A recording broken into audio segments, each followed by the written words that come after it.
pretty much guarantees you a top 4 to major. At least that's what it seems like here. Yeah, you want to be the best, you have to play against the best, and right now, Western Europe is, no doubt about it, the absolute best region in the world when it comes to Dota. And Gaimin Gladiators and Tundra, obviously Gaimin Gladiators are coming into this favored, but for a similar reason as Tundra's last victim was favored, they've got a stand-in. So surely Gaimin Gladiators, 2-time major winner, should be the favored in this matchup. But there is something to be said about history, and Tundra have actually done pretty well against Gaimin Gladiators over time. In fact, even recently, beating them in the European DPC. If I think of all the teams in the world that I believe have a decent shot at taking down Gaimin this year, I feel like Tundra have always been in my top 2. I think the matchup is quite good for them. The issue is Tundra has just been super hit or miss all year, and I mean, in terms of one, having their whole roster playing, and number 2, kind of being at the top of the meta. Like sometimes they're trying their unconventional picks, and sometimes they work, sometimes they don't. But when you combine that little hit or miss with them not having all their players, it's just been an unstable year for them. Sure, and it doesn't take that much inconsistency to take you out of like first place in the Western European DPC. It doesn't take that much for you to get eliminated once you get out of the group stage and go into playoffs. So if they can get it going, though, I think Tundra at their 100% have, in theory, a decent matchup versus Gaimin, because I think they're one of the few teams in the world that, number 1, can match them on the lanes. They are very nerdy on the lanes, do a lot of little things that skew the matchups, gimmick their way to an advantageous position, and then just snowball crazily off it, right? And I think that's step 1 to beating Gaimin. And I think step 2 is you're able to meet them in terms of the 5-on-5. Like, you understand the aura meta, you understand the timings of these Helm of the Overlords, of these pipes, of these tanky frontliners that Ace can play, or the Zoo heroes that he can pump up his other 2 cores with, and can you meet that head on at the Roshan fights, at your towers, and push yourself towards a late game, which is generally where I think Gaimin is susceptible. I think Tundra have shown, if anything, from TI and the last TI, that they are the aura team in some ways. Everybody else learned from them. Yes. Or at least in terms of understanding and theory craft, I expect them to be capable of that. So in those 2 ways, I think Tundra is very capable of taking Gaimin down, maybe more capable than almost any other team in the world, if they can show up at 100%.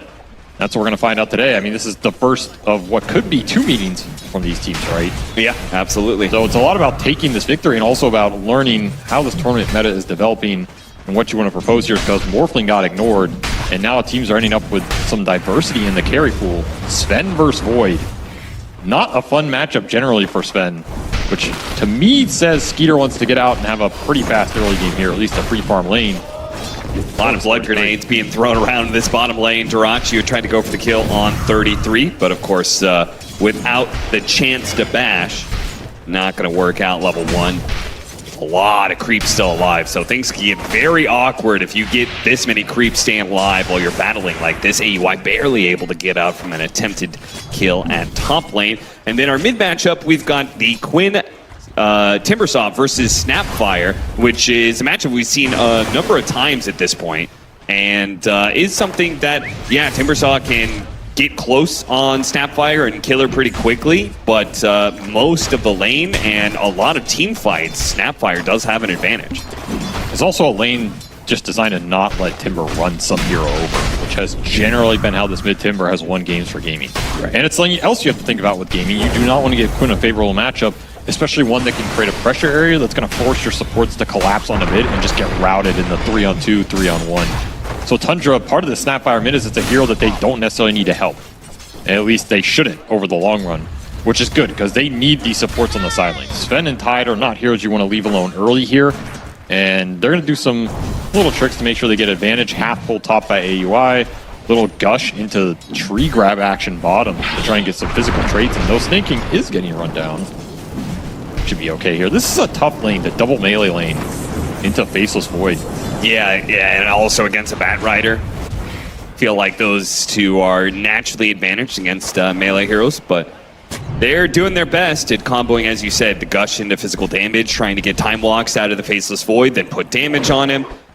And the result is actually an even CS so far between 33 and DyrachYO, so doing all right. And if they can get the Lotus here, that's pretty big. Get this Lotus on to 33, then you're super happy with the next set of exchanges here. You're also running double stick on this lane versus the Bat Void. You're winning the regen trade a little. I don't know if Snaking's getting this one. Yeah, Sneyking is going to have to avalanche and hope he doesn't get bashed. It immediately gets bashed. All right, DyrachYO takes it ahead of him, and now Snaking's going to be in some trouble here, especially if he gets body blocked in. Yep, just a little bit, and that's going to be enough for the Firefly to run him down. First blood goes to Seleri. Well, I mean, there's a little precursor of what his RNG is going to be this series. I guess you're not going to play for luck. I'll tell you that much. That was instantaneous. Yeah, seriously. DyrachYO says, my friend, might be a TI winner, but you're not a TI RNGer. Yeah, nobody beats RNG. That's I'm telling you, it's the ultimate Dota weapon, man. You can't outskill just raw luck. Perhaps Gaimin, the luckiest team all year. You want to look at it that way. Definitely run the gambit here. If they get another Grand Finals appearance, I if they actually don't win, that's just ridiculous. Yeah, I think that might be maybe the unluckiest thing. If you just win all year, I mean, history has said the teams that win all year do not win TI. That's true. What are they doing? Yeah, They so need to start losing some games fast. They don't have a lot of time left here. They want to do well at TI. yeah, they got 2 tournaments to go. This one and one more to It's a quit. vicious gank. Yeah, it is, and he had just grenade. enough. The blood grenade, I don't think that landed. Either way, I think he had enough regen. Yeah, he has already Ring of Health plus 2 points in the armor. Quinn just playing this lane to survive the early waves and make it up later. Still, it's a mid lane that's going pretty well for 9 in terms of resources, and one where... Hit him with the cookie. Oh. Is this long range shot One gonna hit. be enough? Not quite. 20, 30, 40 HP. He's good. That second point in armor really paid off here for Quinn. Now, Nine's going to have to TP back to deal with the creep wave, which means all the resources from the Snapfire are gone. The Timber gets to go to base. Actually, a very good exchange for Quinn in the end. He's very happy with that overextension by 9. Yeah, certainly. He might end up being like a little bit behind in experience, but the lane should no longer be a problem, right? And if you're not worried about getting ganked here because you come back full, that level 6 for the Snap is not doing much, especially when he's out of resources here. Yeah. Self-sufficient lane for Tundra, though they're not getting the max value out of they want. Still, they are going even on lanes, and that's a decent sign for them. They can transition this into ancient stacks, triangle stacks for the Tide and the Sven. I think Tundra are going to be really happy with this. And if you're gaming, you're really wanting to snowball through Ace in the next 3 to 4 levels here. Get this Brood online, get her ult going. Try and not give away any kills to the Sven that would skew this lane, as Sneyking right on cue is going to look for it, but he does not have toss here. Something to keep in mind. Telekinesis stuns a lot of these heroes. Ace starts putting 1 damage where he can, but tOfu is definitely dead, and Ace won't be able to get a return kill. Not in a 2 versus 3 scenario. Nice read by Sney. Knows this Tide Hunter is completely an unkillable bottom with early perseverance here and cracking up. So now he's going to try and get this dual roam going, get their supports XP, and contest 6-minute power rune. Do have level advantage. If 9 can get it, it's a lot of resources. It gets denied though by Seleri. He gets it in front of 9's face and then bumps back into Quinn for the kill. And I kind of wonder, with the core gone and the siege wagon pushing in, this is time to be able to push in against these 2 supports trying to hold the tower. You just got your Timbersaw 6 off that too. Yeah. Just an overextension by 9. And it goes back to that play earlier where he tried to go for the Timber kill, used a huge amount of resources and teleport. That's why he's still low. That's why he has no mana. Right. He just died to this casual bat rotation. Crazy amount of XP for Seleri for very little committal. And the dual roam from Tundra that was supposed to secure that 6-minute rune yields nothing for them. Look at Seleri. He's going to lead them to the Wisdom rune. Won't really be able to get it because Sneyking has a stun and Seleri doesn't. I mean, he has Flame Break, but I don't think that beats a long duration stun. Should be guaranteed for Sney here. Yeah. As long as he times it right. Toss even, just to ensure it, and yeah, he does get it. That's the nice thing about playing stuns here. And we're seeing Tiny come back in the meta. You know, I was thinking about this. Has there ever been a major TI without Tiny in the meta? I'll take that. Yeah, that hero is pretty much near constant. This hero's just so fundamentally broken. Even when he's bad, he's still good. Like, Yeah. Toss and Avalanche are just 2 of the best spells in Dota. There's no way around it. Pretty much since Tiny made a rotation to support. Some of the early Dota days, I think we're very stuck on Tiny being a mid laner.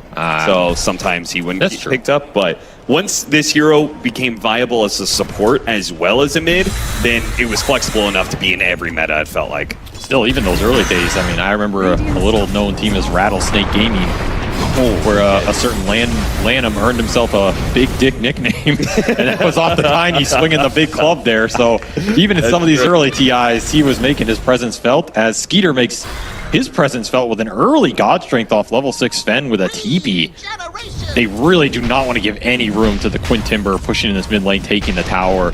That's been his MO with this hero the whole tournament. So Tundra have done their homework. They're committing to shut down the early momentum from Gaimin, sacrifice a little of the farm time off their carry to do it. Could pay off here if they can hold their towers up. And so far, these towers are pretty damn healthy for Tundra. Something that has not been guaranteed versus the Timber and the Brood. Yeah. These matches. Then again, that does snowball pretty quickly, right? If Broodmother does take this tower, then you can usually pressure the mid tower after that. So it could all happen very fast, but so far, you're right, Tundra is holding up strong. And here's another smoke move designed to try and quell the Timbersaw momentum. However, Timber has already made the move top. 3 cores converging for Gaimin onto that Sven with no ult.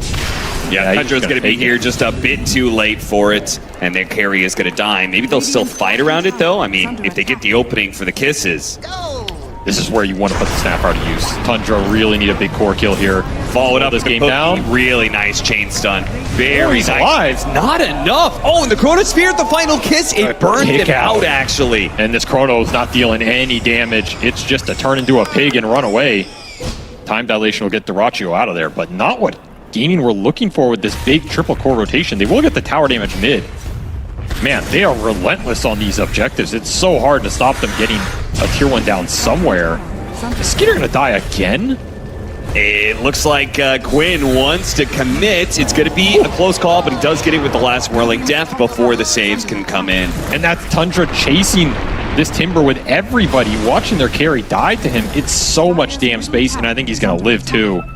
That feels so bad, especially since that last Timber chain was his last. He's out of mana, but couldn't keep up with them. Couldn't keep chasing him down. That's going to be some of the downside for Tundra in this early game. Their cores are pretty static and immobile, right? There's no mobility hero. There's no hero that really likes to rotate early. The Snapfire can do it, but Snapfire's a mid also kind of wants to just farm up the first item.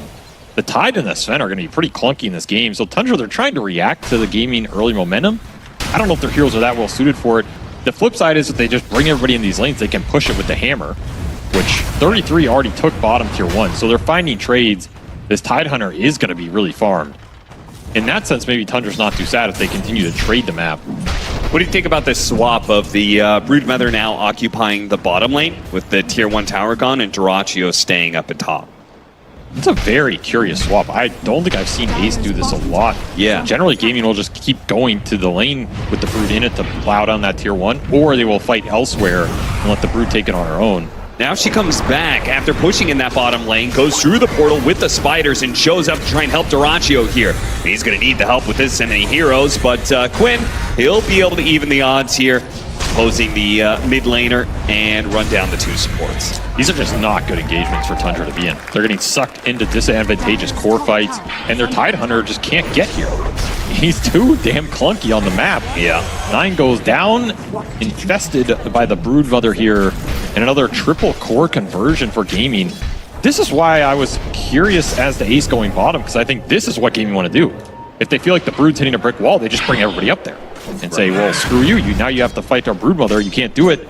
You're going to lose heroes on top of this tower eventually. And I guess Tundra refused to give it up as they bring the Tide in top. This game is really centered around these tier 1s. Okay, so wherever the Tide goes, you just go somewhere else, right? Is that the game plan? Yep, back to mid for Gaimin. Yep. They bring Tundra top. They shift both cores towards mid, get a glyph. Will Tundra try and defend this tower on top of everything else in this game? I don't think so. It's just gone. Get the deny? No. Ace has the last hit, and now with back to top room, back to top lane. This is really a mind game of an early game. You're trying to guess where these cores are going to go. The upside for Tundra is it's the Tide up here right now. So if you want to fight around 33, this is your chance to take that fight. Quinn's going to make it a lot easier to kill this guy, though, thanks to the Whirling Death, cutting him down significantly. And there's no rotations. They're not going to use the Ravage. And they are just going to finish him off. Sneyking trying to go through the portal, but he got avalanche. The avalanche, so double kill. And a great steal so far by tOfu. I mean, one of the ways he pushed back the Tide Hunter from pushing in mid was that snap steal he had earlier. And now being able to grab avalanche, he's got a lot of great options this game. He's going to have a fantastic group game here because he has 3 cores that can all go in for him, plus a Bat Rider who is going to rush Blink and start the initiations. Yeah. These are the dream Rubik games where Tundra are never going to see this hero. He's going to have free reign in the fights. He has great spells to steal. The Ravage might even be something he gets this game because 33 likes to go these frontline builds. Tidehunter's just not tanky. And the Snapfire has no teleport for this fight. If 9 wants to join this, I can see a world where Tundra try and take that if they're more set up. But goddamn, Gaimin have just run them around the map and have been the first responders in a lot of these fights. Absolutely relentless. They continue to go on that top lane. Now Quinn is going to be challenging 33 as well. Not killing him per se, but just keeping him in check as he goes for the mid tower. Tundra are going to smoke their Sven into this gank. This is such a huge committal for Skiter, especially at this point in the game when you have max cleave up. You'd rather be hitting ancient stacks right now, not trying to find heroes with no blink. Yeah, and I think Quinn has a pretty decent idea of what's going on. tOfu and Ace are both rotating over to try and help out. 33, he wants to be in position to use Ravage, but they already decide this fight is just not it. And this is why Timbersaw is a first phase hero right here. It is causing Tundra a world of problems. He's getting every power rune, taking the tier 1s. Just seems unkillable. Only with 2 points in armor, there's a reason this hero has shot up.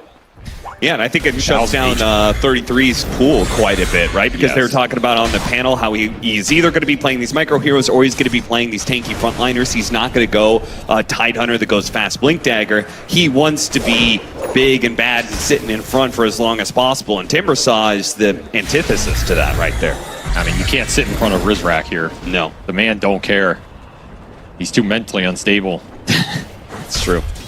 He sees something that big and green, he just pisses him off and thinks it a tree. It might be the case. Time to saw as Quinn takes top position here on the net worth chart.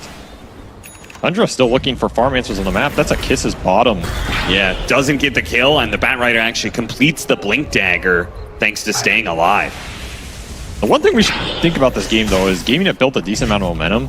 However, another aspect of Tundra that I think is interesting in this matchup that we saw particularly yesterday is their ability to stall games. Yeah. If you look at like the AUI Enchantress and Visage, I don't know if those are comparable to the Pugna here in terms of the lane cutting and being in cheeky areas. He's going to do it on any hero though, and you have 9 going for a boot to travel second. There is a stall mechanism here for Tundra. They're very good at it. I mean, look at Sneyking on the top left of the map right now. He's dragging away towards a Roshan pit as a Tiny, cutting this on the back door from Gaimin. Do you want to go gank this Tiny? No. Last though, to pull him out of position, he didn't use Firefly to make sure he put no damage on the Tidehunter so he wouldn't crack and shell off the disable. This is a slow kill. Tundra could turn this. Yeah, they are going to provide some reinforcements, and 33 might finally have an opportunity to use that Ravage as the team is here now. You have the damage. Yeah, they're trying to throw out all the stuns, take the Ravage for last, and now it finally gets let go to finish off Quinn. Pugna Ward and Drain doing a lot there. Skiter didn't even have to use ult. Still, you got to watch out for the turn on this fight from Gaimin as they are not happy you took down their centerpiece and want revenge. Sneyking turns around, does what damage he can. The hammer comes through, does land onto the Broodmother. Nice Stormbolt as well with the drain happening. DyrachYO has to get out. 33 so close to just being able to throw out one last bit of damage. The Gush wasn't up in time though, so he'll turn around and get tOfu instead. A great save there by Tundra. Multiple heroes coming together at the perfect time. Didn't clean up some spiders. That fight gets dragged out. That is not the same type of skirmish we were looking at that top tier 1 where 33 goes down first. Tundra are ready to bring in the help. And you have to think about the overextensions here, especially with the Chronosphere for DyrachYO. There's a Sven Warcry in this game. There's a Decrepify. There might be some auras from the Tidehunter later. Even Avalanche can interrupt you. A lot of disrupting mechanisms for you to not be able to put the damage into that Chronosphere here, especially when your Timbersaw is dead. Quinn is... He is your fulcrum in this lineup. He is your frontline, he's your damage, he's your early game. The second the Timbersaw dies, that's just a questionable fight because you have to respect the EHP coming out from these big boys on Tundra's side, especially with Pugna Ward and Life Drain behind them. And 33's got to respect the Timbersaw. He picks up a Blink Dagger now. So pretty early for him typically.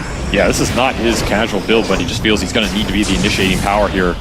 Skiter slowed down, already at half health with just a lot of pokes here from Gaimin Gladiators. They still have potential saves here of the drain from AUI. Great avalanche coverage though, and that hits the back line on top of the Sven, allowing them to chase down AUI as well. The Chakram pullback will finish him off. You are spiders. You are absolutely getting turned into spiders here. The rundown is the scary part here for Tundra. Yeah. You don't have Ravage, you don't have your big God Strength to turn and take that fight. The chase down is infinite between the Bat, the Void, the Brood, they're all chase heroes here, except maybe tOfu. And I mean, he doesn't need to chase because he's just getting great spells. Another level 4 avalanche stolen. It's time to fight. I guarantee you tOfu is like, yo guys, I am a god right now. Let's go on anything we can. Yeah, that Aether Lens combined with the extra range from the Arcane Supremacy means that avalanche is thrown out from miles away. Still, Tundra's keeping even in this game relative cores-wise and continuing to rat out the sides of the map. It's really hard to build net worth advantage against this team, and it shows. They're going to find a little pick-off here on Seleri.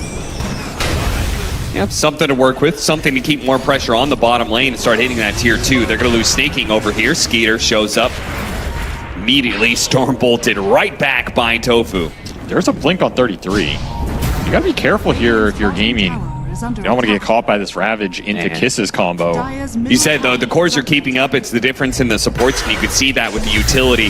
tOfu with the Force Staff able to get himself away from any attempt by 33. AUI quickly brought down. And this is the point of the game that Gaming's lineup becomes terrifying, because the auras are online for Brood. The Greaves is very close on top of that pipe, and it's going to buff up heroes that go in and start shredding you between the Timber and the Faceless Void. Where does the damage come from if you're on Tundra's side right now? It's just got to be over time, and it's got to be big God strengths from Skiter willing to join the early skirmishes around the tier 1s if you can get them there. Blinked on for Tiny helps, because now you can toss heroes in. One of the reasons I think we're seeing this Tiny come back is if you go back to TI-11 where Tundra took it all, Tiny was one of their key heroes. A displacement hero that forced enemies to fight their auras instead of the other way around. There's a reason it's brought back for this team. It could be pretty pivotal here if you can bring a hero out of the gaming ball, remove the pipe Greaves advantage by just isolating the Timber, isolating the Faceless Void at the start of a fight. A lot of these team fights might just come on down to Sneyking, and can you find the opening? Sure. Can you bear the brunt of this game on your shoulders?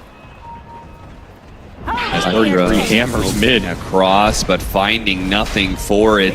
Gaimin Gladiators all backed up to their triangle. Very curiously, what are they doing here? I think they're feeling the smoke was coming down mid because 33 was pushing that tower so aggressively. Oh, this is like a classic maneuver, right? You push really aggressively solo like this, the enemies are generally going to feel, okay, the smoke is coming behind him.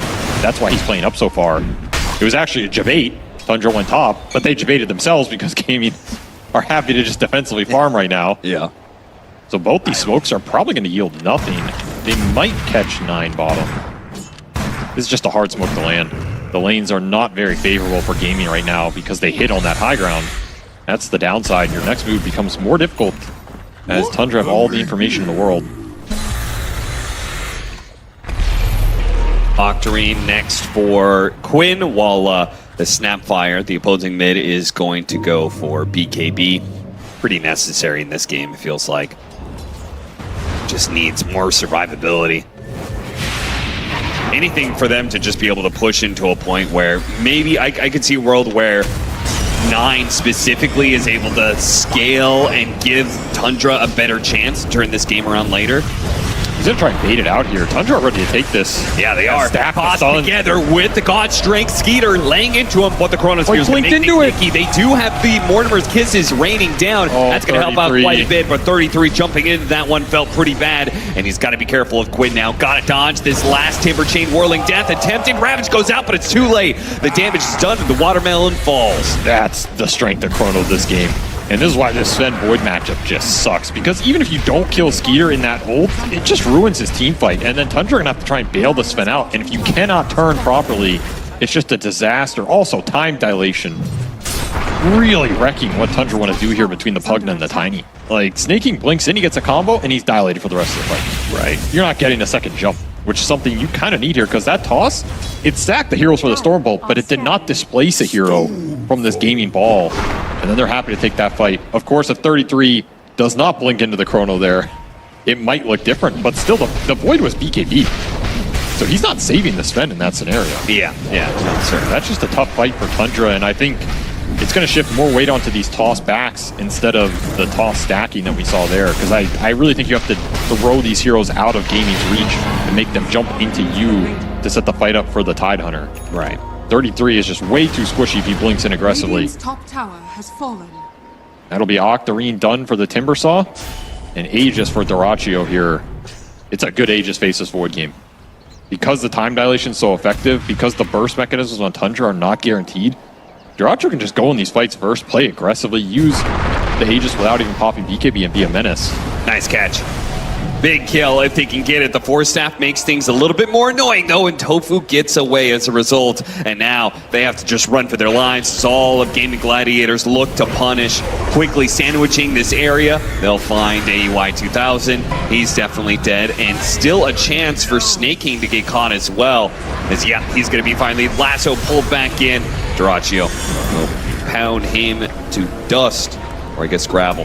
Very difficult game for the Tundra supports. They've just not found a lot of momentum here as they're combining for a 1-11. And Tundra's happy to play sacrificial on their 4 and 5 like this if the cores get fat. They're used to this type of style because they, especially since they have some tanky frontliners, they have a Warcry, they have a little utility coming out from their cores, but it does hurt their playstyle when you can't get these 4 staff, glimmers, Yules up that they really want to accelerate to here, so the dilation isn't as effective and you get multiple rounds of spells off. Right. That is going to be a downside for Tundra going in these later fights, especially with the net worth tOfu and Seleri have found. It's going to be a BKB Bat Rider, and I mean, whatever the hell you want Rubik here. They're just going to have free reign. There's too much frontline. So much in this game. So where does he even go next? He already has Blink, 8th, or Force. Maybe an Aeon dish just to make sure he doesn't die at the start of the fight. Aeon's not bad. I wouldn't mind a Yules with the extra cast range. You can Yules the Tiny on the jump. You can Yules a target to disjoint the initiations. I wouldn't mind Ag's being an not bad. Aghanim Scepter considering how many good spells he's stolen. I think Ags is fine too. Though I guess they're... Can you turn off the Stormbolt, Ags? You can, right? I think so, yeah. It's like an auto cast now. Yeah. Even on Sven, you have the choice, so you should have it on Rubik too. Okay. Dire's middle tower is under And attack. DyrachYO's just going to force the high ground. 2.5 minutes left on this Aegis. You have tossbacks here, so you got to be careful you don't get pushed in really deep into some chain stun. That's the nice thing for Tundra, as we also saw in that, Dire's what middle was it, tower almost is under 2-hour attack. game, the high ground defense. Yeah. Their high ground They're defense really good at doing that. I mean, it's warmed up at this tournament for sure. That was a very particular set of circumstances to achieve that. However, I'm sure they have already theory crafted what this game is going to look like. And their cores are staying up there. This is not where you want to be with this Sven. You generally would like to be ahead. I think Skiter's also had a rough game. Not a lot of ancient stacks for him to clear through. Not a huge gap for him to create over these other cores. Radiant It's going to be tough to find the burst later. Yeah, so if you approach the high ground, you're getting AoE Gush spammed. You've got some other small nukes that could be thrown around from the Snapfire and the Pugna. There's a possibility of you getting tossed back, and soon there's going to be a Harpoon for extra relocation abilities for Tundra. So yeah, that does sound pretty annoying to push high ground into. I think that's what Tundra's banking on right now. This Ags is designed to help them stall the game, go even later, try and reach those Snapfire talents where their real late game damage is going to come online, and abuse Warcry in the late game situations. Just save the heroes in the chrono between that and Decrep. You are going to need nullifiers at a certain point in this gaming lineup. They're not being built. You're going for Hex on Ace and just more damage on DyrachYO. So those defensive spells are going to be good for Tundra for a while here. I just don't know if your scale's actually better. It's a damn good Faceless Void game. You don't really have a hard chrono save. You know, you have soft ones, but nothing. No Wyvern, no Shadow Demon, no Naga Song. I can't help but feel like if this Faceless Void is 6-slotted, this game becomes very scary for you. I definitely agree if you are on like an open field, you know, somewhere out on the map, but I could see a way Tundra, no matter how late the game goes, if they're sitting on their high ground, I think they could always win a fight. I mean, you're back to the old argument of, well, we don't know how to win, but we know how to not lose. Yeah. And now the onus is on you. You figure out how to win. You know what? It's a good way in a war of mental attrition to start off a series, you know, just wearing them down. Oh, you think that's what they went for? Like, all right, guys, we're not going to win game 1. We're gonna make them so mad that their frustration will win us game 2 and 3. And then even if we lose the series, when we come back in the grand finals, they're going to be like, oh, these guys again. 2 seconds on the Aegis here. Where'd he go? Chaining the stuns, then toss back into the Ravage, but they did not chain it properly. Something about that toss back and the Ravage hitting at the same time. I think the Stormhammer Ravage overlapped. He also got tossed and hit by the Ravage, so he was stuck in the air for a while. Yeah, and he didn't. They didn't position the Meteor Hammer correctly as a result of the Ravage stopping. And they gave it away. Level 2 Ravage here for tOfu. Oh, they did? Oh, no. That is not the spell you want to be giving this Aether Lens Blink Rubik in this game. Especially with yours on cooldown, God Strength on cooldown. If I'm gaming, I might consider a high ground push here. You have DD on DyrachYO as well. It's such a big window. Big screw up there from Tundra. That should be a guaranteed faceless void kill. 100%. That is just miscommunication and lack of patience, maybe, as this game has been frustrating for them. You know, if I'm tOfu, I'm thinking about buying a shard. Just because I have the Ravage, that would give you tendrils, wouldn't it?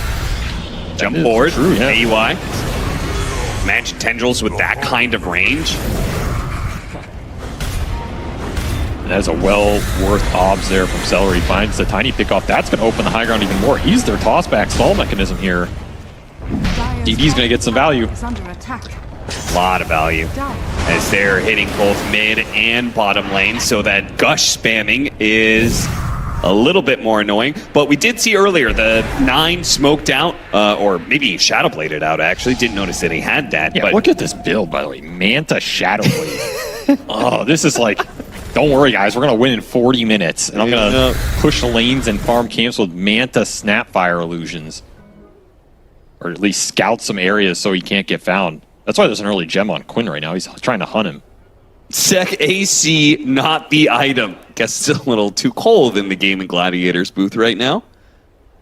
It's a good problem to have, I guess. Too cold or too hot? Or maybe that. Maybe things are heating up in this series. They're certainly looking pretty good. 21-7, 10,000 net worth lead. It looks like they're finally ready to go. They're going to be taking on Tormentor. We're soon going to have Butterfly on DyrachYO, and it's with level 20. If he gets to level 25, the damage shrug off is going to be incredible. Void is getting up there. He's going to be a big problem. I still think this matchup is so Void favored in the late game versus Sven. Just not a good way for skiter to deal with Chrono. Especially when you're up against this time lock Mjolnir magic damage right click hero. That's why the Void matchup's so good. He just doesn't necessarily care about the Warcry. And then you get backtrack, you get evasion. It's so hard for the Sven to jump you and burst you unless he's really far out ahead. They're so desperate to catch somebody from Tundra.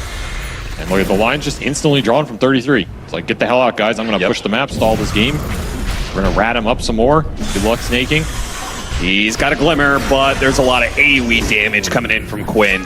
And he also has a gem. And that's Hex done for Ace as well. So the lockdown, the detection, the scalability, all coming online for gaming. Now, Seleri was the one person who wasn't there for that top area. He's going to go for a lasso pullback, hoping his team will arrive in time, and they do.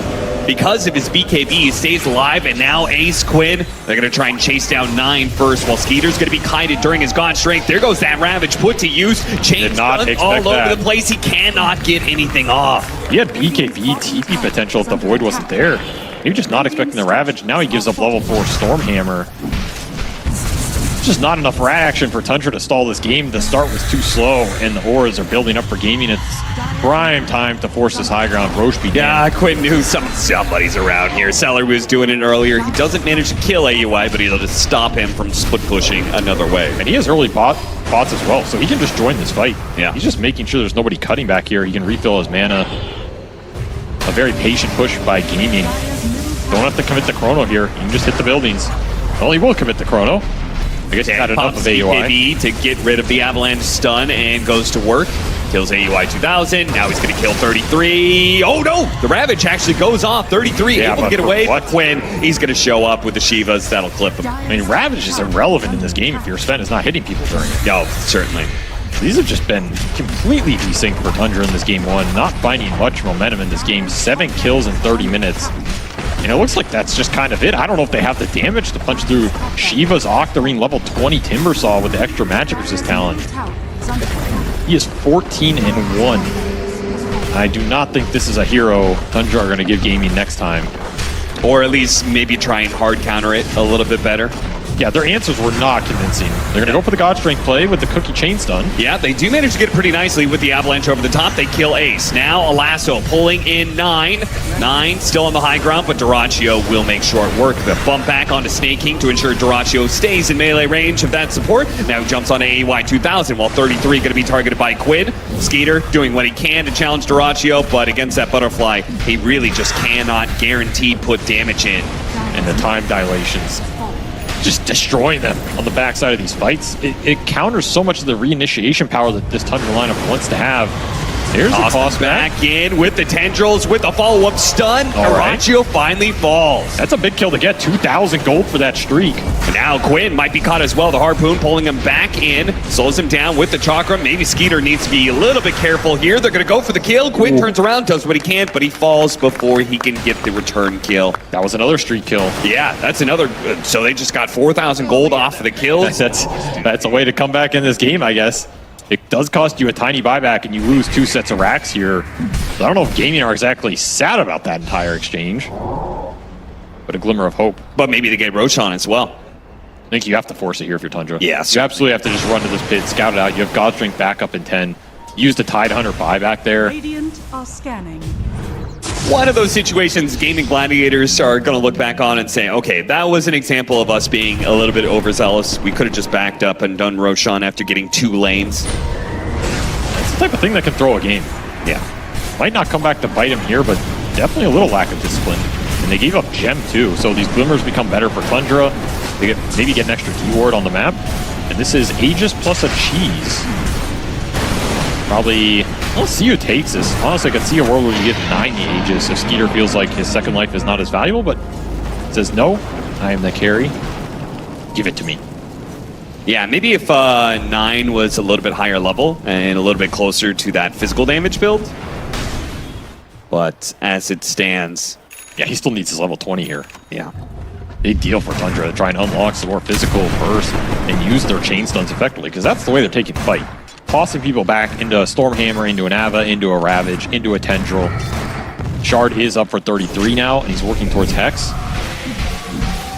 When we go back to the strength of this Tundra lineup, it is kind of the high ground defense. But tossing someone into a chain stun, the way you got around that if you're gaming was having tanky frontliners you didn't want to toss in, or an Aegis carrier. Yeah, taking Aegis away, probably bigger that you didn't give it to gaming than what it does for you here on the side of Tundra. Because now you just got rid of 5 minutes where gaming probably would have gone high ground for that last Rax. There was also the aspect of ratting like 2 lanes at once with Broodmother, but now there's just 1 lane to focus on, a lot easier for Tundra to set up. Absolutely.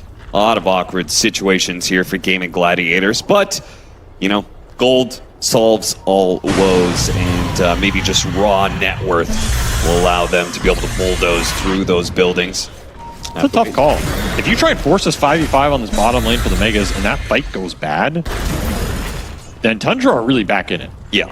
Whereas you can wait here, you can wait this Aegis out, buy yourself a little more time, get a next set of items up, make this Void, and Timber potentially get closer to the level 25 talents. I don't know if they're going to get there without a 1-team fight. So maybe they just wait for a pickoff like this one. Yeah, this helps. AUI will get caught and evaporates. And they stole Life Drain. That's great. Level 2. Regeneration. Decent spell here.